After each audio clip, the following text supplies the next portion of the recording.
Hey tropa, Scooter Kid ulit. Eto, Click i125 top box bracket.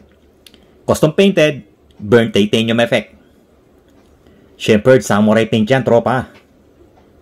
Tara, tutorial tayo para malaman mo kung paano diskarte dito. Samurai paint lang, sapat na tropa. At ito yung top box bracket ng Click i125. In-strip to metal ko yan mga tropa. Ginamitan natin syempre ng strip sole na paint remover. Tapos nilinis maigi, sinabon, and then nag-wet sanding din ako. Number 800 na liha ginamit ko. And then pinatuyo ko. Kaya ngayon naman, bubugahan na natin to ng primer. At syempre, ang gamit natin, Samurai Paint 2K04 Epoxy Surfacer. So ito yung 2K series ng Samurai Paint. Bago gamitin, inactivate muna yan mga tropa. Nang sa ganon, humalo yung hardener dun sa pintura niya.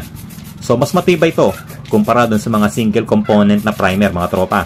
Pinatuyo nating mabuti yung primer mga tropa. Tapos naglihad din tayo. Dry sanding lang ang ginawa ko. Number 800 ang ginamit ko. Nang sa ganon, matanggal lang ng bahagya yung mga butil-butil or yung mga kaunting gaspang niya, no? At ngayon naman, ang binubog ako, sparkling silver.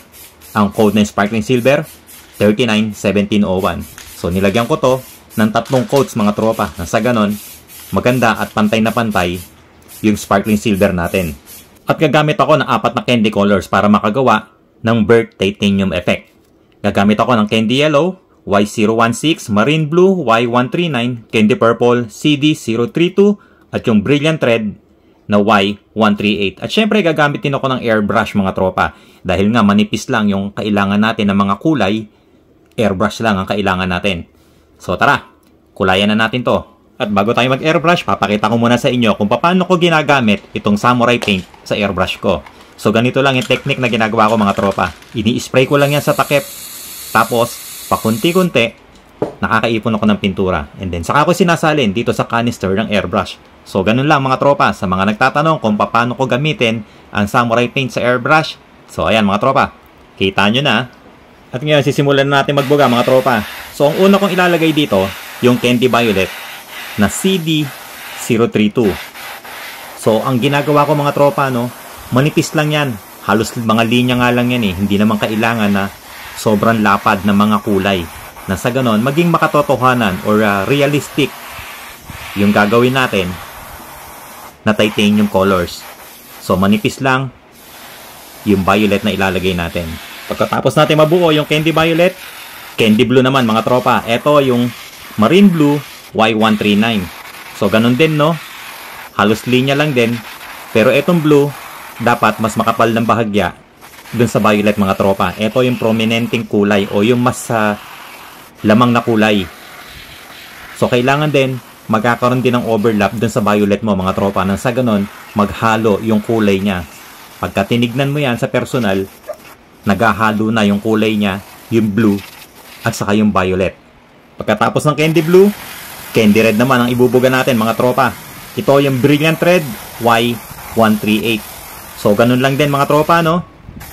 Linya lang din. Tapos yung overlap ng bahagya dun sa candy blue. Nasa ganon, maghalo ulit yung candy red at saka yung candy blue.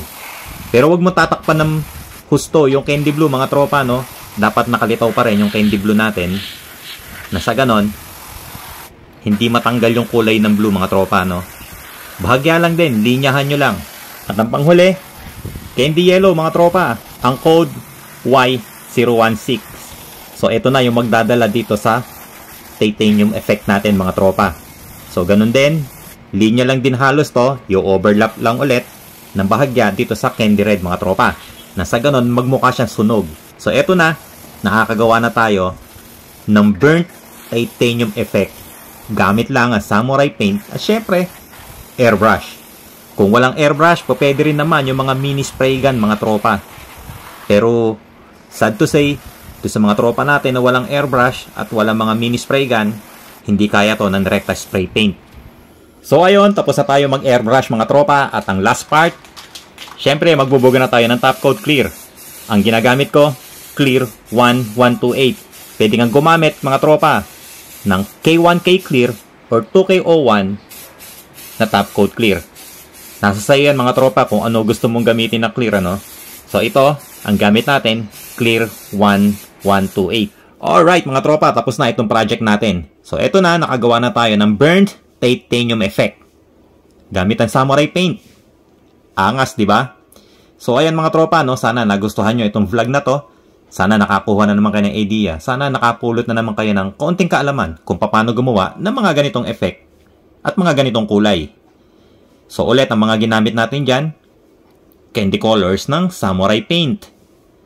So sa mga magtatanong, ganyan lang din naman ang gagawin nyo kung ang pipinturahan nyo, yung mga plastic parts, yung mga fairings, helmet, basta anything na gusto nyong gawing ganitong kulay, same procedure lang mga tropa. So ayun, maraming salamat mga tropa. Syempre, maraming salamat sa Samurai Paint Philippines. Paano, kita-kitsa naman tayo next video. Ride safe palagi. Peace!